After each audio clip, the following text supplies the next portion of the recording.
नमस्कार दोस्तों, स्वागत है आपका और आपके साथ मैं हूं आशिमा त्यागी। दोस्तों, दिल्ली की आज बात करेंगे। दिल्ली के लाल किले के ठीक बाहर धमाका, वो जगह जहां हर साल 15 अगस्त को तिरंगा लहराता है, जहां से देश को भरोसे का संदेश दिया जाता है या मिलता है।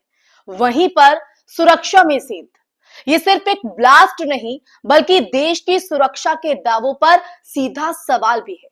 टीवी स्टूडियो में डिबेट गर्मा चुकी है, सोशल मीडिया पर गुस्सा उबल रहा है, लेकिन सबसे बड़ा सवाल इन सबके बीच जस का तस है दोस्तों। राजधानी में, देश के सबसे सुरक्षित दावे वाले शहर में ये हुआ कैसे, जब हर गली में कैमरे, हर चौराहे पर पुलिस और संसद से कुछ किलोमीटर की दूरी पर यह घटना होती है। तो क्या परिंदा भी पर नहीं मार सकता वाली भाषा सिर्फ भाषणों तक सीमित है? यह हमला किसी भी रूप में हो, वो सिर्फ धमाका नहीं, व्यवस्था के प्रति जनता के भरोसे पर चोट भी होती है। लेकिन जिस घटना पर देश में एक स्वर में जवाबदेही तय होनी चाहिए, वही घटना टीवी स्टूडियो की टीआरपी और राजनीतिक नैरेटिव की भेंट चढ़ रही है। दुर्भाग्यपूर्ण है ये।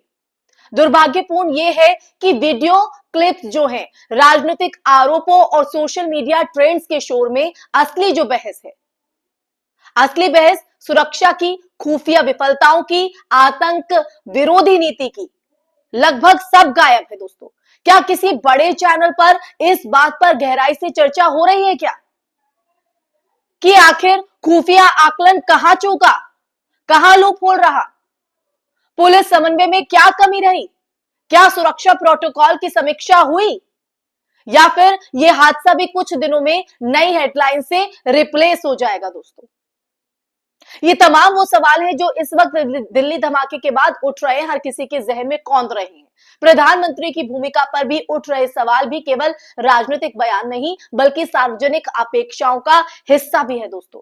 जब देश का नेतृत्व छोटे से छोटे कूटनीतिक इवेंट में पहुंच सकता है, आप समझिए इस बात को, महापरी दस्तक दे सकता है, जब संवेदनशील मौकों पर एक तस्वीर, एक मुलाकात, एक बयान जनता के भीतर भरोसा पैदा करता है, तब ऐसे वक्त में नेतृत्व की अनुपस्थिति एक खाली जगह छोड़ देती है। ये सवाल इसलिए भी और ये बड़ा भी इसलिए हो जाता है क्योंकि पूर्व की घटनाओं में राजनेता कभी कभी खुद पीड़ितों से मिलकर संवेदना को राजनीति की भाषा में अनुवादित करते आए हैं, और हमने देखा भी है इस तरह के मामलों पर खूब राजनीति होती है।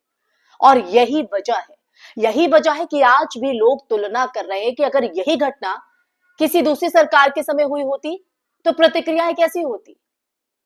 ये तुलना किसी एक पार्टी का पक्ष नहीं बल्कि राजनीतिक आचरण की निरंतरता पर भी सवाल है, और होना भी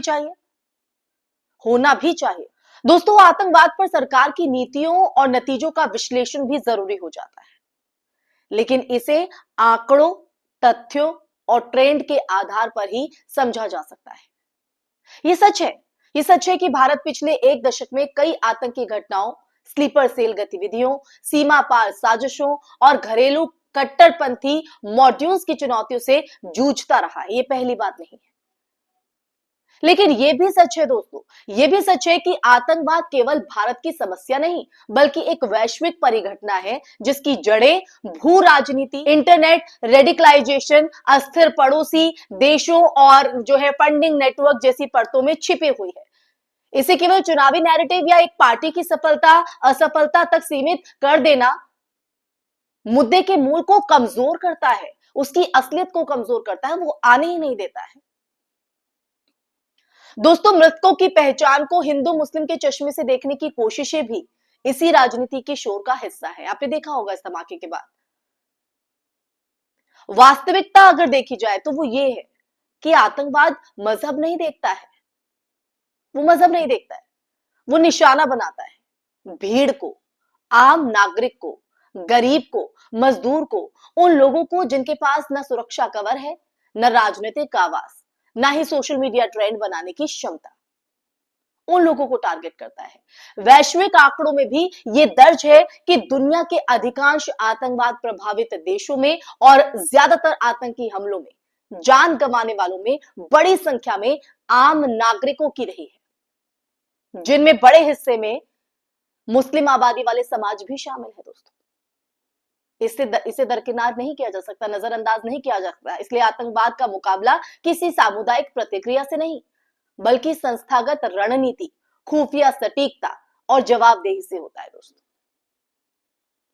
आप क्या मानते हैं, होता है कि नहीं? आज जरूरत गला फाड़कर इस्तीफा मांगने की नहीं है दोस्तों, इस्तीफे से कुछ नहीं होगा, बल्कि जवाब मांगने की है, शांति से, दृढ़ता से और तथ्य के आधार पर। सुरक्षा एजेंसियों को पारदर्शिता देनी होगी, सरकार को भरोसा लौटाना होगा, विपक्ष को सिर्फ मौके की राजनीति नहीं, बल्कि नीति आधारित सवाल भी उठाने होंगे। मीडिया को टीआरपी से ऊपर उठकर जांच केंद्रित पत्रकारिता करनी होगी और समाज को विभाजन के बजाय पीड़ित के दर्द के साथ खड़ा होना होगा। यानी आपको और हम इस समाज में आते हैं। तो आज की इस चर्चा के अंत में ये साफ कहना जरूरी है कि यह हमला सिर्फ दिल्ली पर नहीं है दोस्तों, देश के माथे पर एक सवाल है, बड़ा प्रश्न चिन्ह। और सवाल ये नहीं कि दोष किस पार्टी का रहा, सवाल ये है कि समाधान किस नीति में है। और जब तक हम इस सवाल को धार्मिक, राजनीतिक और भावनात्मक खांचों में बांटते रहेंगे ना दोस्तों, सुरक्षा की खामियां हर बार सिर्फ एक नई तारीख के इंतजार में रहेंगी। ये न्यू इंडिया नहीं, ये न्यू नॉर्मल नहीं हो सकता।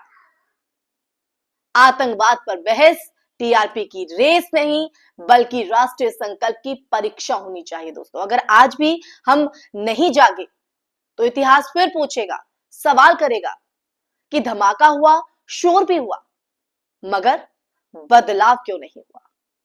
इसी सवाल के साथ इस चर्चा में मैं यही विराम लगाना चाहूंगी। ये चर्चा आपको कैसी लगी? दिल्ली धमाके को आप किस तरह से देखते हैं? इसमें हिंदू मुस्लिम जो राजनीति खेली जा रही है, इस को आप किस तरह से देखते हैं? जो एंगल देने की कोशिश हो रही है, इस पर आपका नजरिया क्या कहता है? कमेंट बॉक्स में कमेंट करके जरूर बताइए। फिर हाजिर होंगे ऐसे ही टॉपिक के साथ। तब तक के लिए अपना ख्याल रखिए। जय हिंद, जय भारत, नमस्कार।